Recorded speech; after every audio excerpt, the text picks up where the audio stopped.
Okay, so welcome back to Black Book Stacks. This is Hoshonda Sanders, and I appreciate all your love and support just by way of your attention. This is my new booktube channel, and I've been a writer for many years. I've been a published journalist for a long time as well. I write books, I write speeches, I write Goodreads reviews in my quote unquote free time. And so I have spent the better part of 2019 very slowly working my way through this biography of Frederick Douglass, Prophet of Freedom. Okay. Look at this book, y'all. Like, look at this book stop of a book. Okay, it is, let me check. I didn't go anywhere near the index or these notes. All right, it's 769 pages. All right, that includes the acknowledgments, which are like 3 pages. Listen, your man Frederick Douglass was a mess. Okay, like I just wanted to share it with y'all because I had no idea. I had zero idea. All we hear about Frederick Douglass is about his memoirs, how he was a slave and then he wasn't. Like, this is essentially like the story that you get. At least that's the story that we used to get when I was in school. And because I saw, he looks very formidable. Like, look at this hair. When you look at this situation, is that an ascot? It's not even an ascot. It's just like a little scarf that he has tied. It looks like it could be an ascot. You know what I'm saying? Like, it's real deep. So anyway, I just have not really done my due diligence. Like, after I read the slave narratives of various people, either in college, probably not before then. I think this was really just in college. I was like, oh, that's cool. Like, he didn't know how to read and then he taught himself to read. And that was dope because then he became an abolitionist. Sweet. It's like, that's kind of how we're taught American history. So I did not really know what to think when I started reading Prophet of Freedom. I'm not exactly sure why I was so intent on reading about him. But what was incredible is that, he was certainly a hard worker. He sort of has this quintessential American story, born a slave. He got his freedom. I think he escaped to freedom when he was 20 years old, and then he goes on to become this really famous in-demand orator. He is married, of course, to a Black woman, Anna Douglass. Nobody ever talks about old Anna. Anna was holding it down at home, and he has some kids. It sounds like they weren't worth nothing. Not that they were problematic per se, but the way that he writes about them, or the way that the biographer kind of spins it, is that Frederick Douglass starts to get famous, and then suddenly his children become completely incapacitated. They're not able to really care for themselves. Every letter is Dad, can I have some money? Can you hook me up? Which is are you kidding me, Charles Douglas? Can you not really find a job? Your father's famous.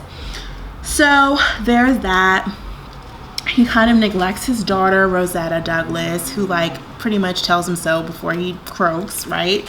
And then so he is telling these incredible stories, right? He gives this incredible 4th of July speech, which everyone talks about now every 4th of July. And that's actually when I started reading this. I was thinking about his speech, what is the 4th of July to the slave? And I thought his work is obviously very beautiful, and he is working with Susan B. Anthony and Elizabeth Cady Stanton, and then they fall out because he wants Black men to have the vote, and they're no, not before women, and not now, we're not trying to hear that. In the midst of all this, though, the thing that makes him kind of trash, man, I hope he's not haunting my dreams and shit. Excuse my language. So Frederick Douglass is cavorting around. So he has this newspaper, and he is cavorting around with one British woman, who's then replaced by this other woman. And poor Anna is still back home holding the fort down while he's like carrying on these affairs. At some point, I'm going to say her name wrong. Her name is Ottilie Asenaing. So the first woman's name is Julia. And Julia is like hanging around writing letters. She's like the editor, right? She's like helping out with the newspaper or whatever. So she says, helping out with the newspaper. So there's her, but then there's this other woman, Ottilie Asenaing. I'm totally butchering her name, I'm so sure. But anyway, at some point, homegirl just like shows up, like visits the house, like just is chilling there. Like, this is my guest for the summer. Are you kidding me, Frederick Douglass? What? You had your side chick show up at the house to stay for the summer? It was too much.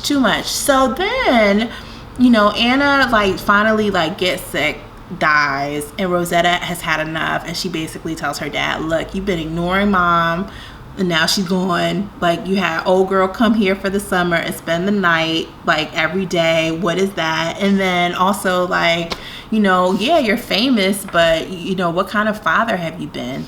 Tragic. So at the end of the day, your man Frederick becomes more and more famous. He becomes basically an ambassador to Haiti somehow. And then, he's like giving speeches, hitting the circuit, day and night on behalf of the Republicans. And then he essentially marries a white woman. What's her name? I'm trying to think of her name. Anyway, she was his second wife, and she was with him until he died. Look at Anna, man. Do you see this? Like, this is like the picture of a fed up black woman. She looked like she just been through all kinds of stuff. I don't know if you could really feel her pain, but man. And so apparently he was like really destroyed, but it didn't take him too long before he moved on. And I want to say the woman that he married went with him to Haiti. Helen, I think, was his second wife. And she was like team Frederick Douglass. And just kind of like helped him keep it moving, for the rest of his days. And I thought it was fascinating that he was as bold as he was, right? Because this would have been in the late 1800s when he was essentially like lambasted, attacked, like had death threats, people, going on and on about him and his white wife, and like there were places they just couldn't go. But they sort of like carried on. What I appreciated was learning about his perseverance, about the way that he managed to reinvent himself over and over again throughout his life, as an orator, as basically like the first black political appointee, right? Like, because he was an appointee, there was like a specific name for it, but he was basically drawing salary from the government. It would have been him and Harriet Tubman, I think, in those days, right? They were kind of the pioneers in that regard. And despite the backlash, despite the fact that we were not removed at all, from Reconstruction, and that I think maybe some of the most violent times were ahead in America. So sort of the most open violence ahead of Jim Crow.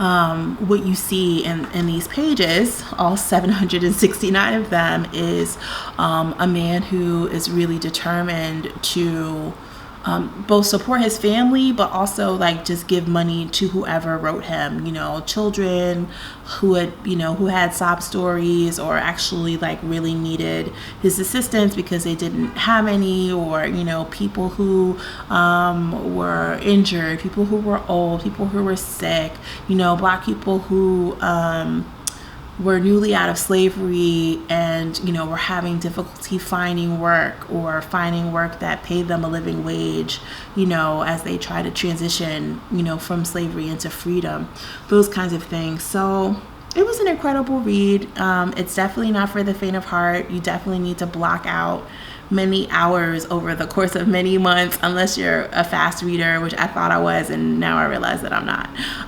But it's a valuable history. It's a really important, I think, contribution to American letters to know more about Fred Douglass and how he got down, right? Which is, sometimes you don't want to know these things, right? Like, I feel like it complicated him for me in important ways, but maybe not ways that I necessarily needed. I don't know if that makes any sense. But anyway, that's what I have about The Prophet of Freedom, Frederick Douglass book. I didn't review it anywhere. I think I might have wrote something short on Goodreads, but I don't even know. But yeah, if you want to know more about Frederick Douglass, all the nitty gritty, like kind of the context in which his remarks were given, how he was seen sort of during the time throughout the country which he lived, more about kind of the behind the scenes kind of tea about him and his various ladies, including his wives. It's definitely a page turner in that regard, and maybe unexpectedly so. All right, well, I hope you enjoy it. Thanks for joining me for this little installment of Black Book Stacks, and I hope to see you again soon.